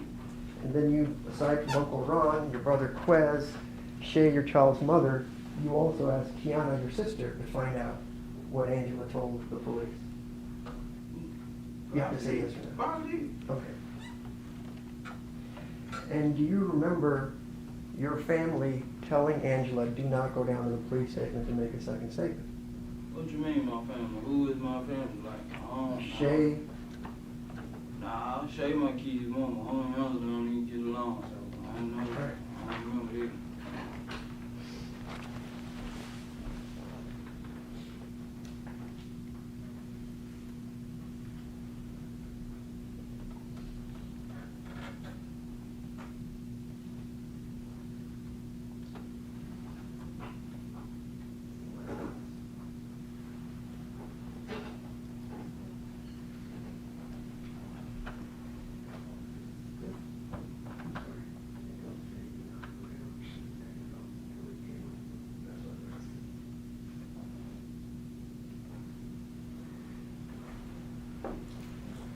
Deputy, could you show him the jail recorded phone call from December 15th, 2021, right here, please? Please read it out to yourself. Just read it to yourself. December what? 15th, 2021, I've highlighted for you, where it says Smith said.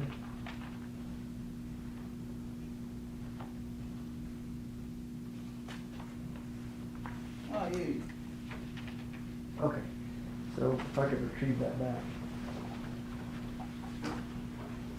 You remember telling your family, tell Angela Arnold not to go down to the detective's office until you came home?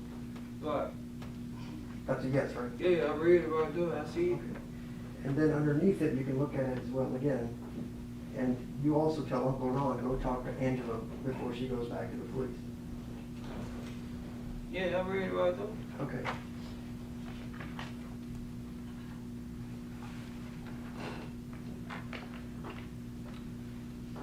And then did you yourself on the 15th talk to Angela Arnold at 8:27 p.m.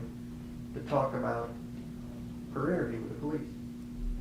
If it's right there, I read it. If Oh, it's I right don't wanna- there, I did. Okay, well, I know your memory If is it's a that. jailhouse phone call, yes, sir. It's right there, black and white. Just take a look at it, because I don't want you to misunderstand any dates, because I know it's a little iffy. What date you said? The top of the page, you'll read the 15th.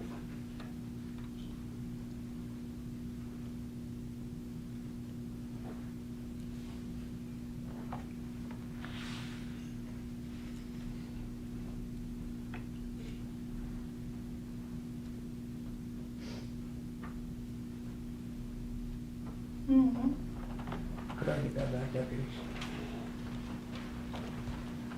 So that day, you asked Angela, tell you what she's going to do, because you wanted to figure this shit out. And you don't want her going down to the police until you get out, so you guys can go with a lawyer, is that right? Well, I don't know. That part ain't on there, but yeah, till I get out. No. Yeah, okay. And then you also told her to say she doesn't know anything about it. Keep up with the false statement that she's already made. Nah, because she ain't make no false statement, so, you know, she told them what she knew. But on the 14th, she said she didn't know anything. I don't know what she told them. I wouldn't nurse her, you know what I'm Okay. saying? But she told them she what she knew, and, you know, So she had no idea that this was gonna go down before it went down on November 17th, right? Nah, she ain't know till November 17th. Right. She ain't know till the date. When she picked me up, I had to go and tell her and keep her aware of what was what, and quit with her, make sure to stay happy, man. Make sure she stay happy. All right, but then you also used her to go buy the car cover at AutoZone Yeah, 2 days that after was the fake. shooting. That was fake. Right, but at that point, she knows she's hiding evidence, right, by buying this car cover, trying to hide the car. Nah, she ain't know she had no evidence or nothing like that. Angela Green, man, she ain't know nothing about what she was doing or nothing like that. I just told her go buy a car cover. She ain't know what car it was for. Okay. So even though you guys committed a shooting in a car, you didn't tell her anything about it, just said go buy a car cover. She was like, okay, I'll do it. Nah, I told her I got shot and stuff. I said, man, just go in there and get a universal car cover for me. You know what I'm saying? She ain't know what car that car cover finna go on. She ain't know that.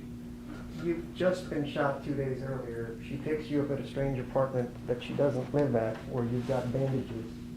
You tell her to go buy a car cover, and she doesn't ask any questions? Nah, I told her, man, I did tell her that, you know, we just got into a little shootout and, you know, I told her it was a $1.5 million hit on Dolph head. That's what I told her, you know what I'm saying? Sure, so you told your girlfriend that you were gonna get $1.5 million for killing Dolph shortly after that, right?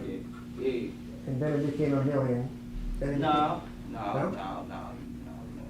I told her 1.5. Okay. But it was really 100,000. I never said no million. I never said no 200,000. Whatever you trying to get it. I never said that. I get at anything, I just have paperwork in front of me, so when Angela testifies, I'm gonna ask her, she'll say that, I agree with you, the $1.5 million was the first thing you mentioned, so you didn't mention to her $1 million. I ain't say no better. You didn't mention $500,000 to her. No. Right. Did you mention to her that you talked to Shay, your child's mother, and said you're gonna use that money to buy a house for them and live happily ever after? Nah, I ain't, cause I ain't never said no shit like that to Shay, man. I ain't say we were living happy ever after, man. I just said, you know, I was gonna, make sure if God would've, well, I ain't gonna say if God, cause God don't bless evil, but if I would've got away with it, and I would've got the little 50,000, I would've blessed my children's mother with about 10 so they can get them a house or something, and I sent that text message, and it wasn't no, we gonna be happily ever after and all that, nah. Right. Do you remember when another lawyer named Luke Evans, I think, was a lawyer, he asked you about that and you said, I was just running game on her, doesn't mean anything. You ran game on Angela, right? No, I ain't run game on them. Who'd you run game on? I ain't run game on nobody, cause my children's mother was gonna, get in, I was gonna put them down in a house. You can't buy no house for no 40,000 or nothing like that, He's gonna find it for me. Yeah, it was just running games is like just telling them like, Lying to them, in a sense. no, I wouldn't say lying, it just, man and women talking. She know me, I know her. She know I'm full of shit, I know she full of shit. Basically, All right, they just so put a smile on each other's face, laugh, something to laugh about. Deputy, could I have you looking at page 153, please?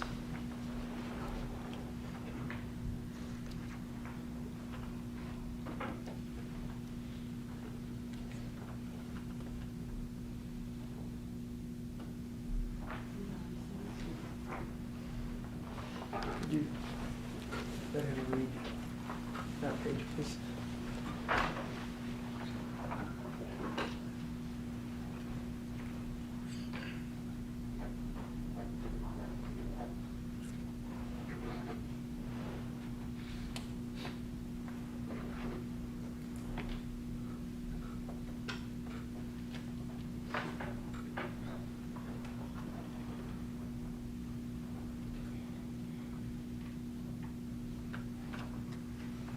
Could I retrieve that, Deputy? All right. So the question was asked by Mr. Evans, but you're telling her you're gonna buy her a house. Answer, I said that the day before, I said that the day before. Question, the day before? Answer, yeah, I tell a female a lie. You know what I'm saying? Like that, my baby mama. I was just trying to get back with her or whatever. I ain't just like, it's just game. You know what I'm saying? It's just game. It ain't about all, it's just game. So when I asked you that you were trying to get back with your baby's mother, and you said that to this other lawyer, that's a lie. Well, no, because if it's right there, you know what I'm saying? If I said it then, how I feel now about her and how I feel then, different time. All right, Been 44 months, man, I understand. And you don't want to spend the rest of your life in prison, do you? I don't nobody want to spend the rest of their life in prison, but, I got to do whatever they give me to do. If they give me life, then it's just my life, you know what I'm saying? I did the crime. Okay. So let me finish up this. So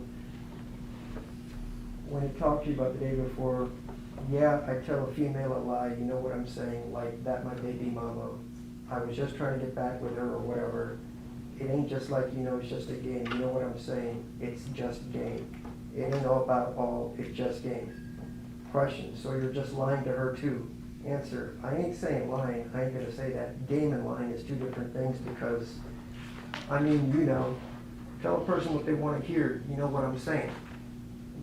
You said that, right? I just told you, yeah. Right. And you're Now, running game. how I feel about her now, how I feel being different. You know what I'm saying? Once again, same response. I agree, but it's a very So you... eye-opening statement to me is tell people what they want to hear, it's just a game. No. This different from that. This totally different, sir. Okay, so when you said This quote ain't game unquote, right here. This shit real, man. okay, Somebody lost their life. right, This ain't and game right here. you want to make amends for that, right? I pray every day. Ask God to forgive me, you know what I'm saying? Ask that family to forgive me and stuff like that. All right, it's been 4 years. Why don't you just take a guilty plea so the family didn't have to worry about it? You still haven't pled guilty to this case. Why did I just take a guilty plea? Yeah, I mean, they're gonna give you what they're gonna give you. Yeah, they are, but you know what I'm saying? Like, I'ma just keep it real, you know. Same person that hired me, you know. Same person that, you know what I'm saying, kept it real with them. So I'ma keep it real too, you know what I'm saying? Because I didn't know nothing about this. I ain't had no beef with paper route. I ain't into no paper route. I don't know none of them. Had I not met Mr. Hernandez Govan, and he told me about the hit on all their head and stuff, I wouldn't be sitting up here, sir. I'd still be out there popping my pills, minding my business. All right. With regards to after the shooting, you said you went to the car and you cleaned it at night, correct? Yes, sir. The car in which you were bleeding from your shoulder wound and maybe or maybe not from your leg wound. Yes, sir. All right, and you mentioned that you took bleach and peroxide and wiped it I down. didn't say what it was. I said I don't know exactly what, I can't recall exactly what I sprayed on. Cleaning stuff. Cleaning stuff. Just give me a second, I'll show you the statement. Okay. If it's there and I said, I admit it is there, but I don't remember. I can't just tell you, yeah, this is what I use right off top right I'm now. just asking, how many people have you shot that you can't remember going to clean a car with bleach and I just peroxide? told you, sir, I ain't shooting nobody but a guy in 2011. I shot Ed Wolf and Young Dolph. I don't shoot people like that. I'm not that kind of guy. How many people have you shot, guy? All right. You remember pulling a gun on your child's mother where she had to get a restraining order against you? Yeah, I remember that. Okay, you didn't shoot at her, but you just pulled a gun on her, right? Yeah, that was it. Okay. With regards to that, Angela, you had domestic violence calls as well. As just a few months before all this happened, she called the police Am I on you. on trial, sir? Well, you should be, but you're not right now. So I'm asking Well, you. why you bring up my criminal history? Am I? Mr. Smith, answer the question. Yeah, All right. And then did you also steal TVs and other things to Yes, go sir, buy I did. drugs Yes, after sir. you stole Angela's property? yes, sir, I did. And you've had domestic violence with her as well? Yes, sir, I did. But she's still dating you as of today after 4 years of being in Yes, prison? sir. You know, people go through their ups and downs. Every relationship do. Okay.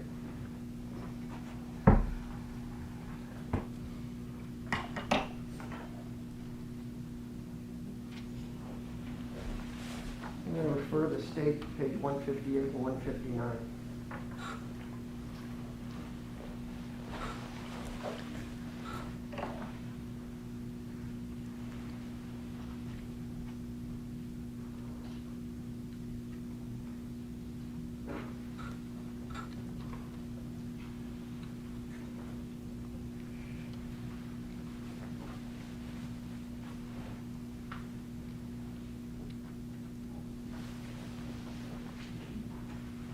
Sorry, you're going to get your steps in, Deputy. Let's do this again. No problem. I want you to read the bottom of that page and the top of the next page, please.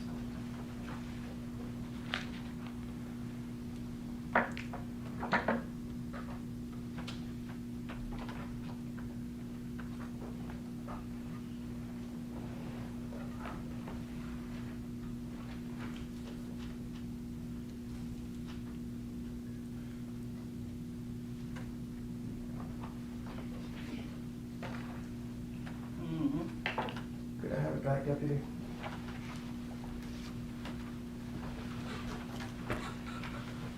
All right. So the question you asked,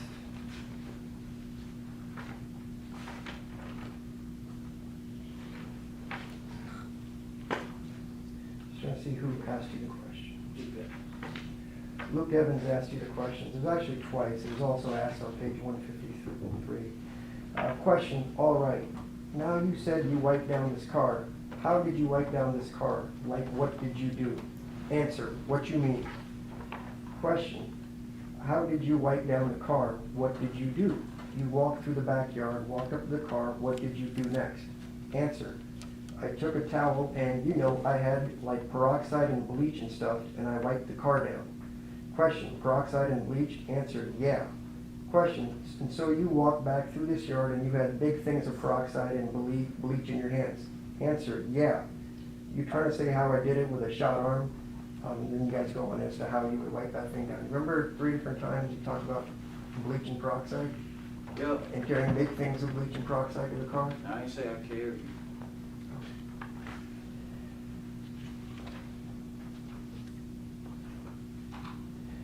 Question, and so you walked back through this yard and you had big things of peroxide and bleach in your hands? Answer, yeah. I had it on a towel. I ain't say I carried no beat, because I remember him asking me, now you shot, and you holding all this. No, I ain't do all this. Let's do it again. You know, again, I'm asked and answered several times. It keeps changing. We'll give him a chance to clear this up.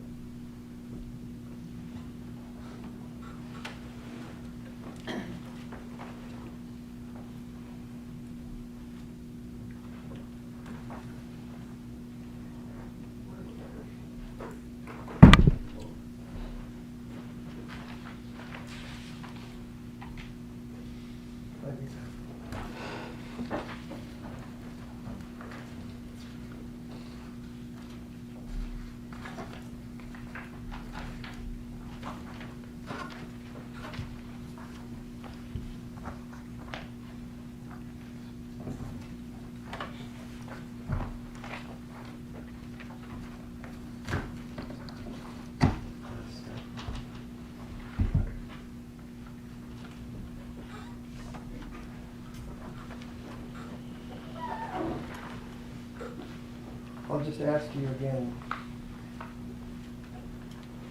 Question, and so you walked back through this yard and you had big things of peroxide and bleach in your hands? Answer, yeah. Yeah, it's on that paper, yeah. Okay.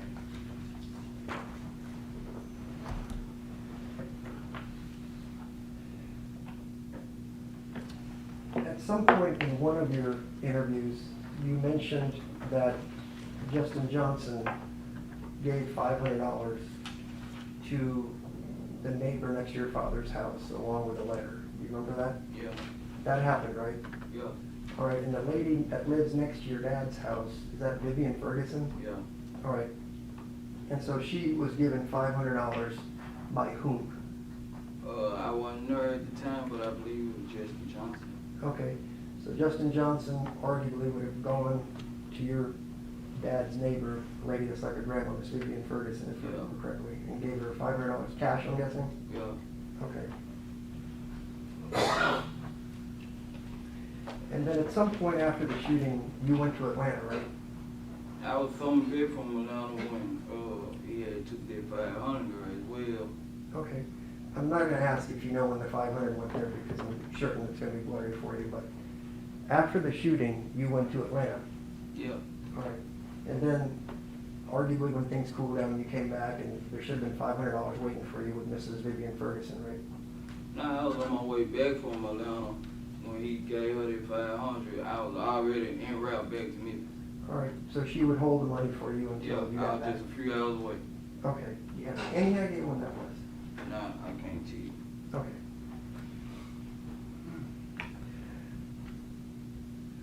With regards to when you met Justin, you told us repeatedly to the government that you met him through Mr. Govan. Is that fair? Yes, sir.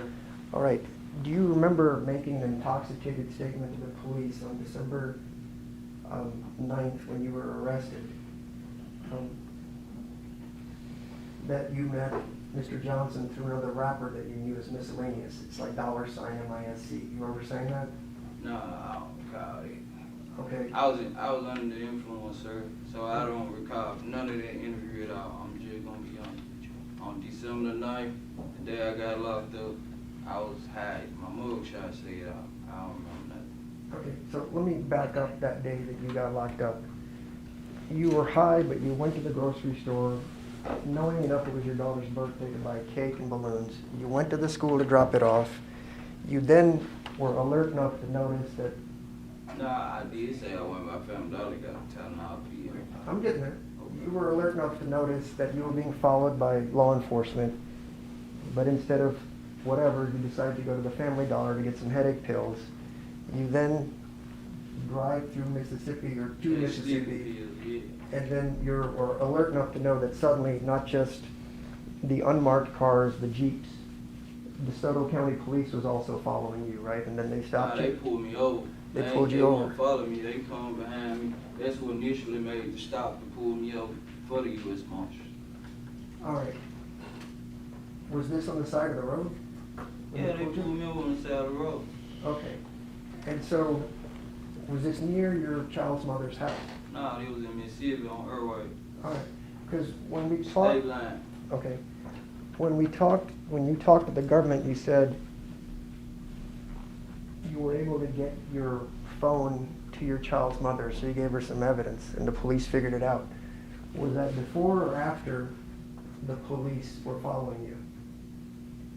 And they were following me doing the whole time. I didn't know, but after I left my daughter's school, which was right around the corner from my mom's house, I drove out. Okay, because you didn't tell when the government asked you what happened next. Now you're saying after the school, you remember in your intoxicated state, you drove to your child's mother's house and left the important cell phone with her. Listen, after I left her house, that's when I went to Family Dollar and got the Tylenol PM, because I knew they were following me now. When I was in her apartment, they pulled a 5-car D. I was able to get on out of there. I went to Family Dollar, got the Tylenol PM, and then I just shot on out. Okay, They so kept following me. let me get this straight now. So when you went to your child's mother's house, just so I have it, it is now your testimony that they were there 5 deep. They pulled up 5-car D. As I was out there talking to her, they were pulling in the apartments, and I told her to move, and I pulled on off. Okay. So as you're at the apartment, you see the cops, they somehow just let you get away when They pulled was up? on Mars. They were U.S. Marshals. They was on Mars. I guess they were waiting on me to meet somebody, make a move. I don't know why they ain't get me right then.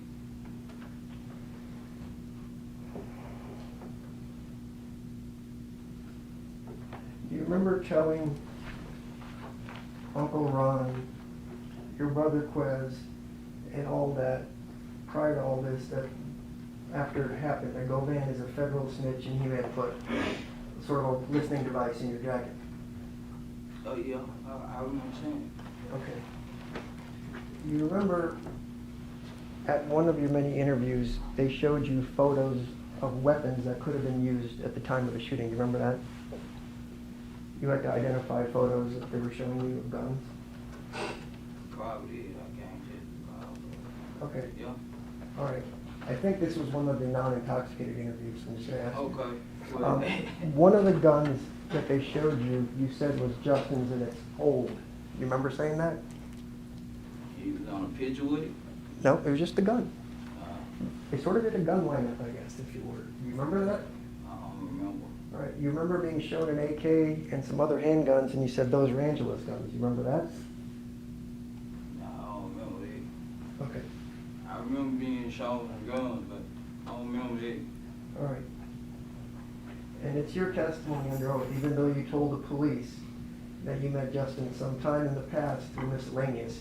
You were too intoxicated, and you have no idea how that name came into your mind to say, I met Justin with miscellaneous, right? This is random thought I was of under the influence, then. Right. I was under the influence. I get all that. If you ask the police to interview me, they'll tell you that they had to hold me up to go to the restroom.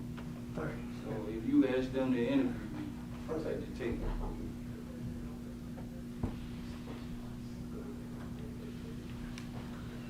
All right. And so the first interview where you said miscellaneous did this, and you had a long interview with the police. Not once did you mention the name Govan, right, in that first I interview? never told them nobody did this. I never told them nobody did that. I never said like, and I never admitted to doing this or being a part of this or nothing. I'm just trying to figure out, of all the people in the world you could have picked, you said I met Justin through miscellaneous. Why miscellaneous? How did that come to your I mind? don't even know no miscellaneous. I'm just being honest, sir. Okay. I was under the influence. All right.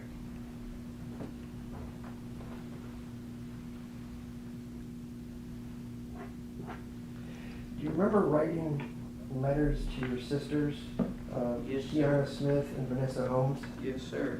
All right. With regards to your letter to Kiana Smith, I guess you didn't think it was going to get seized. That was dated 3/3/22. That would be March 3rd, 22. You remember that? You got to say yes. Yes, sir. Okay.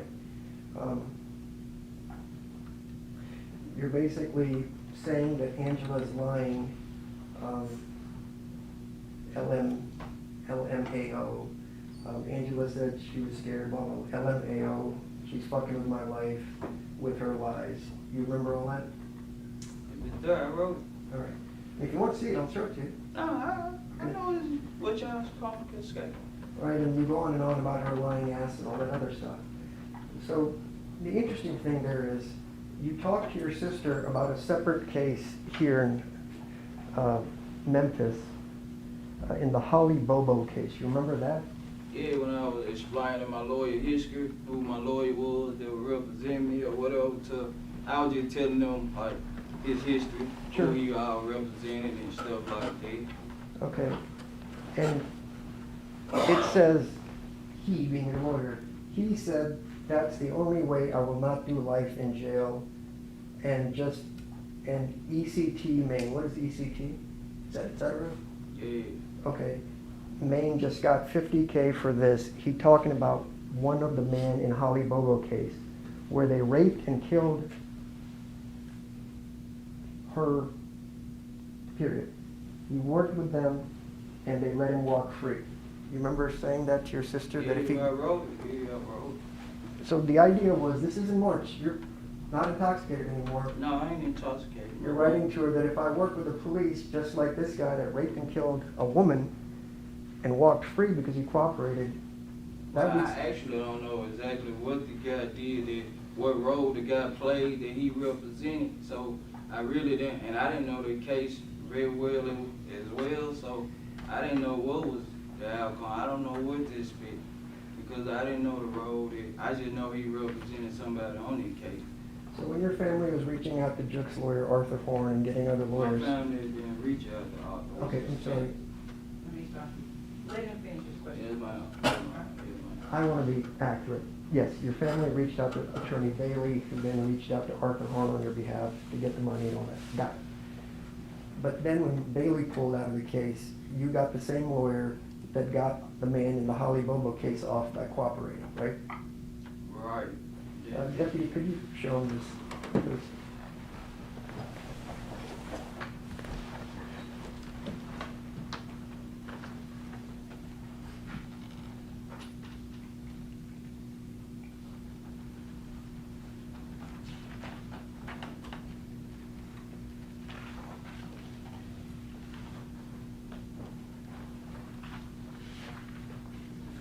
Yeah, I see. Okay, if I could have it back, Deputy. And this is your handwriting, right? Yeah, that's mine. Okay. So again, I'll read it. He said that's the only way I will not do life in jail. And then you said he talking about one of the men in Holly Bobo case where they raped and killed her, worked with them, and they let him walk free. That's what you said to your sister about what you were going to do and what you expected to have happen, right? That was your expectation. Yeah, I was saying what my lawyer had, what my lawyer had did for their client, which I don't know that man role in the Holly Bobo case. I don't know what role he played in that case. Okay. So I don't know how he got to walk free. I don't know what he did. You know what I'm saying? Like what role he played in that woman jail for whatever. So I was just telling them what his history was. Right, but you chose the one lawyer that you're talking about that said, his guy to cooperate and he walked free on murder, and we're here on a murder, right? Well, you got somebody to walk free before, so I didn't know exactly what my lawyer did. Like, I was just telling them his history, Okay, well, how do you know that I've gotten somebody to walk free before? I heard about you. You're a good lawyer. Okay. I'm not sure how, we've never met, right? No, we never met, but I did ask to talk to you. TV. Okay, and I have talked to you, I did ask to talk to you through the jail and stuff several times, right? Did you ask to talk to me? Yeah, did your lawyer tell you that I called multiple times to try to talk to you before trial, and they said, no, I couldn't talk to you, do you remember that? No, I don't. Your lawyer didn't tell you that? Objection, Your Honor, relevance. It's okay, I'll withdraw the question. Can I just have a moment, Your Honor?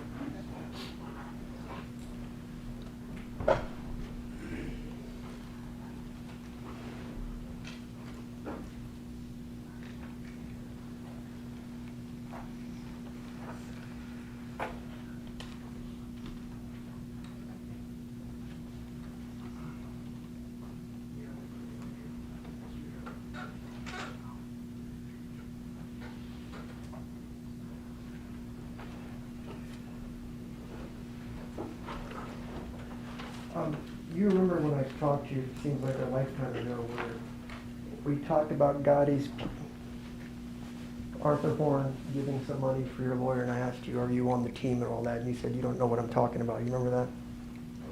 Okay, so I'm just gonna play some audio for you. Sorry about this internet thing. I just want you to listen to it carefully and tell me if that's your voice.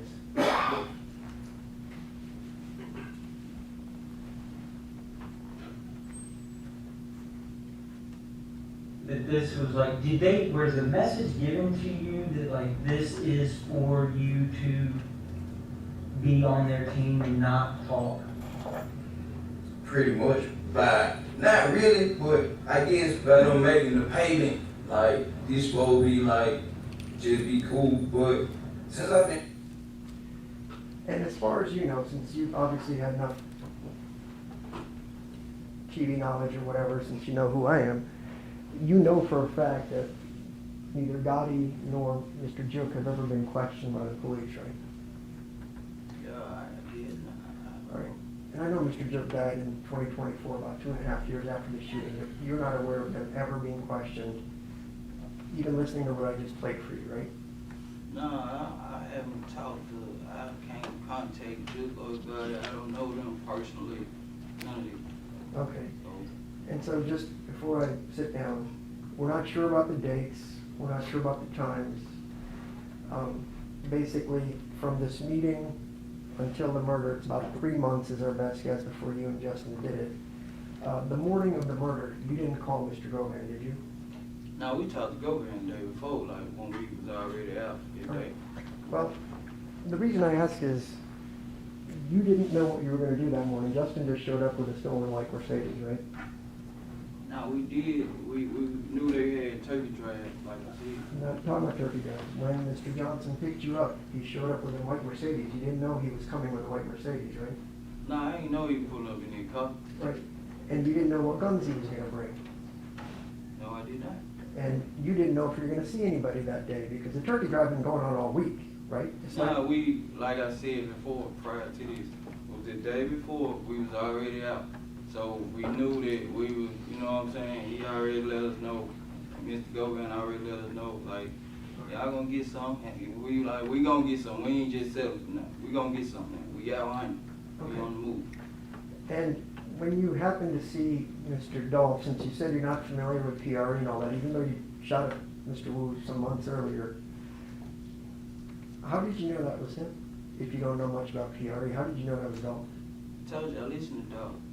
I knew Dolph, that's the only one I knew of. I used to listen to him. Well, the car that we saw is very dark tinted windows. Everybody know Dolph cars, all on the sign. Okay, so he's got a G-Wagon? Yes? If you know everything, then all his cars are the same. Nah, like, all of them got like little military stuff on, but he was in there the day before at the gas station. But you said when you got there, you didn't see him. He was Nah, already but it gone. was on the internet. It was on the internet. Okay, so when you now say that Govan told you about these turkey drives, you have access to the internet where you live, right? And you can see all the Instagram blowing up that he's doing all these turkey drives on your own. You knew that, right? You didn't. Yeah, we all knew that they were doing turkey drives. Right, because it almost sounds like we're being a child, right? You commit a murder and you're like, Govan told me to get rid of the gun, or Govan told me to get rid of the phone, or Govan said hide your car. You've been a pretty good criminal until then. You know you're supposed to do these things, right? You don't need it spoon-fed from that guy to say, hey, maybe hide the evidence from the murder, right? Actually, I didn't know anything about the hit until Mr. Govan brought me in. He the one hired me to do the hits or whatever. I didn't know anything about paper route having no hit. I didn't know anything about Justin Johnson. I met all that to Mr. Hernandez Govan, who sitting right there. All right. And Jip was supposed to give you the money. And you met him, and he told you if you would. No, Juke wasn't doing all the talking. Mr. Hernandez Govan was doing all the talking, like I said.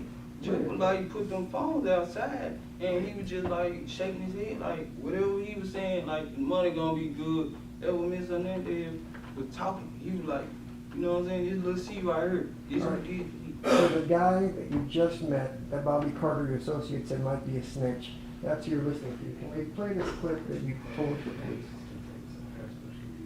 Okay, sorry, we have to switch computers, everybody.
day, me and Angela was out riding, and I wanted some X pills, so I went to the courthouse to get the X pills from him, and Juke was over there.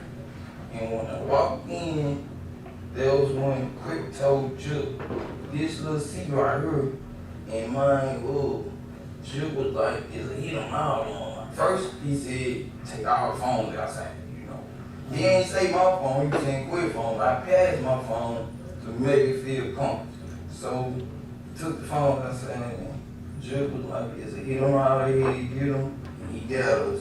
And I was like, exactly when it was, but that's what he said. Thank you. You remember saying that when you had this run-in with Chuck just by chance, that he was doing all the talking about the hits? Assuming this is true. Yeah, that Govan was too.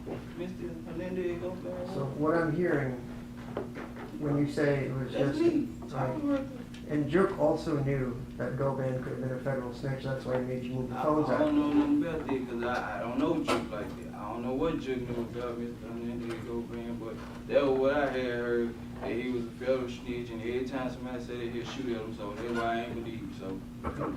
But you said earlier, about an hour or so ago, that even Juke knew about him being law enforcement, and that's why he made you take the phones outside. That's what they said, but I don't know what Juke knew about him, because I don't know Juke like that, you know what I'm saying? But that's what I was assuming, you know what I'm saying? Like, that's why he tell us to take the phone out. That's what I was And assuming. you're familiar with CMG, right?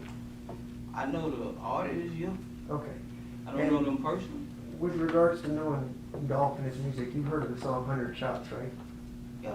All right, so you know people have been trying to kill Dolph for 3 or 4 years prior to this, prior to you doing it.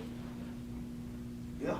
All right, and you know that CMG had people all over the country trying to kill him, Los Angeles, Charlotte, etc. You know that, right? You read about it because you're a fan.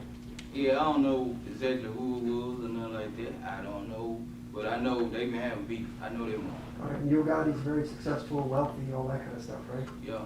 So of all the people that they could have hired to kill the biggest name in Memphis, they pick some no-name guy that sells a couple of pills on Bradley Street in Orange Mound to set you up to go kill somebody instead of paying some real professionals what they're doing, even though he's been shot at repeatedly in other places, right? Yeah.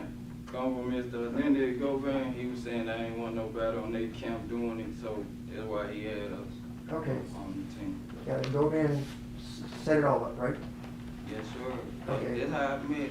That's how I knew about it. I ain't know nothing about it. You didn't know nothing living in the streets, that there was a price on Dolph's head, and that he'd been shot at, even though you know I his know music. he been shot at him, been shot, but I didn't know like to connect with Juke to talk about I do it. No.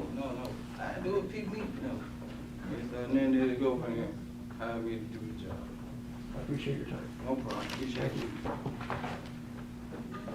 George, you have any, I got to check on something, I may have a couple more questions for, we need a break from the break, we need to take a break. Let's stay in a brief recess. Court stands in a brief recess. Jury following.